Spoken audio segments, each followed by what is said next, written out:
अस्सलाम वालेकुम, मैं इब्रार अहमद महर एडवोकेट। आप बुलेट प्रूफ गाड़ी का परमिट कैसे हासिल कर सकते हैं, इसकी एलिजिबिलिटी क्या है, वो कौन लोग हैं जो कि अप्लाई कर सकते हैं और इसके लिए रिक्वायरमेंट्स कौन सी होनी जरूरी है, ये हम आज के टॉपिक में डिस्कस करेंगे।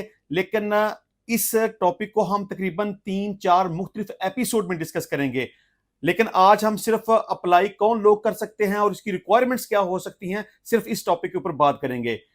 ये आर्मर्ड व्हीकल यानी कि बुलेट प्रूफ गाड़ी, बम प्रूफ गाड़ी या इसको आप बख्तरबंद गाड़ी भी कह सकते हैं। बास लोग जो कि जरूरत समझते हैं कि सेल्फ प्रोटेक्शन के लिए उसके पास एक बुलेट प्रूफ गाड़ी का होना जरूरी है ताकि वो अपना तहफ़्फ़ुज़ कर सकें, दिफा कर सकें। अगर खुदा न खास्ता कोई ऐसी सूरत हाल बन जाए कि उनके ऊपर कोई अटैक करे, उनके ऊपर गोली चलाए या कोई बम से कोई ऐसा हमला हो तो वो इससे बच सके, उनकी जान महफूज रह सके। तो वो ये लोग ये समझते हैं कि हमारे पास बुलेट प्रूफ गाड़ी होना जरूरी है। लेकिन आप बुलेट प्रूफ गाड़ी बगैर परमिशन के अपने पास नहीं रख सकते। ना आप परचेज कर सकते हैं, ना सेल कर सकते हैं, ना इंपोर्ट कर सकते हैं, ना इस्तेमाल कर सकते हैं। अगर आप बुलेट प्रूफ गाड़ी अपने पास रखना चाहते हैं, उसको आप इंपोर्ट करना चाहते हैं, तो इस्तेमाल करना चाहते हैं, उसके लिए जरूरी है कि आपके पास मिनिस्ट्री ऑफ इंटीरियर की तरफ से जारी करदा एक परमिशन लेटर मौजूद हो। तो उसी सूरत में आप बुलेट प्रूफ गाड़ी अपने पास अपने डिफेंस के लिए, अपनी सिक्योरिटी के लिए रख सकते हैं। तो आज के टॉपिक में हमने सिर्फ ये डिस्कस करना है कि वो कौन लोग हैं जो कि अप्लाई कर सकते हैं और उसके लिए क्या रिक्वायरमेंट्स का होना जरूरी है। इसमें नंबर वन तो ये है कि आर्मर्ड व्हीकल के इस्तेमाल के लिए, सेल के लिए, परचेज के लिए, इसको इंपोर्ट करने के लिए जरूरी है कि कोई भी शख्स जो अप्लाई करना चाहे उसकी उम्र 25 साल हो।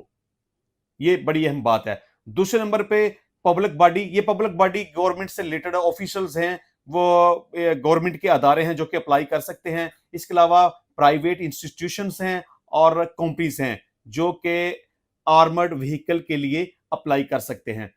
इसके अलावा एलिजिबिलिटी रिक्वायरमेंट्स क्या हैं वो हम डिस्कस कर लेते हैं। ये तकरीबन 8 किस्म की एलिजिबिलिटी रिक्वायरमेंट्स हैं, यानी कि वो कौन लोग हैं जो कि अहल हैं एप्लीकेशन देने के लिए और बख्तरबंद गाड़ी का परमिशन लेटर हासिल करने के लिए। जिन जो अहलियत का होना जरूरी है वो 8 मुख्तलिफ पॉइंट्स हैं। वो ये है कि he or she shall be a citizen of Pakistan, यानी कि कोई भी मर्द हो या औरत हो, कोई भी, उसके लिए जरूरी है कि वो पाकिस्तानी शहरी हो। ये सबसे पहली इंपॉर्टेंट बात है। दूसरे नंबर पे ही हैज, या यहाँ पे ही और शी मुख्त दोनों लफ्ज इस्तेमाल किए गए, लेकिन मैं यहाँ ही को ही पढ़ूंगा। इससे मतलब आप दोनों समझ लीजिएगा कि चाहे वो मर्द हो या औरत हो, वो दोनों ही अहल हैं। यानी कि he has attend the age of 25 years, जरूरी है कि उसकी उम्र 25 साल हो। तीसरे नंबर पे he shall possess a valid computerised national identity card, यानी कि उसके पास पाकिस्तान का शनाख्ती कार्ड मौजूद हो। चौथे नंबर पे he should have a national tax number and should be a regular tax filer, यानी कि जरूरी है कि आपका नेशनल टैक्स नंबर बना हुआ हो, आप सालाना टैक्स रिटर्न जमा करवाते हो, आपका नाम एटीएल में शामिल हो, यानी कि एफबीआर के अंदर आपका नाम एक्टिव टैक्स पेयर लिस्ट के अंदर शामिल हो। अब यहां इस एक बात की वजाहत कर देना बड़ा जरूरी है कि कितना टैक्स, यानी कि वो बंदा जो कि वो उसकी रिटर्न भी बनी वो जमा करवाता है हर साल, तो सालाना कितना टैक्स गवर्नमेंट ऑफ पाकिस्तान को जमा करवाता हो तो ही वो अहल है कि आर्मर्ड व्हीकल का लाइसेंस हासिल कर सकता है। तो उसके लिए जरूरी है कि वो, इसमें ना मुख्तलिफ कैटेगरीज हैं, यानी अगर आप कंपनी के लिए हासिल करना चाहेंगे तो उसके अलग से रिक्वायरमेंट है। अगर आप किसी गवर्नमेंट के अदारे के लिए हासिल करना चाहेंगे तो उसके लिए अलग से रिक्वायरमेंट है। अगर आप इंडिविजुअल के लिए हासिल करना चाहेंगे तो इसके लिए अलग रिक्वायरमेंट है। यानी कि आप ये समझ लें कि ये जो मैं आपको बता रहा हूँ ये इंडिविजुअल्स के लिए है। कोई भी शख्स, जो कोई भी पाकिस्तानी शख्स अगर बख्तरबंद गाड़ी का, बम प्रूफ या बुलेट प्रूफ गाड़ी का परमिट हासिल करना चाहे तो उसकी कितना टैक्स गवर्नमेंट ऑफ पाकिस्तान को अदा करता हो, तो वो ये है कि 30 मिलियन का हर साल गवर्नमेंट ऑफ पाकिस्तान को वो टैक्स अदा करता हो, यानी कि 3 करोड़ रुपए सालाना वो टैक्स अदा करता हो। अगर आप 3 करोड़ या उससे ज्यादा का गवर्नमेंट को टैक्स अदा नहीं करते तो इसका मतलब ये है कि आप आर्मर्ड व्हीकल का लाइसेंस हासिल नहीं कर सकते।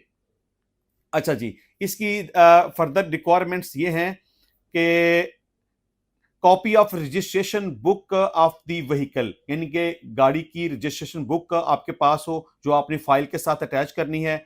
इसके अलावा he has not already obtained authorization for two bulletproof vehicles, यानी कि जरूरी है कि आपने इससे पहले दो से ज्यादा गाड़ियों का लाइसेंस या परमिट हासिल ना किया हो। यानी कि कोई भी शख्स जो बख्तरबंद गाड़ी का, बुलेट प्रूफ गाड़ी का लाइसेंस हासिल करना चाहे तो वो दो की हद तक हासिल कर सकता है। यानी कि आप दो से ज्यादा गाड़ियों का एनओसी हासिल नहीं कर सकते, एक या मैक्सिमम दो की हद तक आप हासिल कर सकते हैं। और इसके अलावा ये लिखा हुआ है कि this limit will be applicable to all citizen of Pakistan irrespective of their status, यानी कि आप किसी भी स्टेटस में हैं, आपका कोई भी ओहदा है, आप दो से ज्यादा गाड़ियों का परमिट हासिल नहीं कर सकते। इसके अलावा never convicted of any offence against state, murder, डकैती, रॉबरी, क्रूएल्टी और वायलेंस, यानी कि आपका पुलिस कैरेक्टर सर्टिफिकेट क्लियर हो।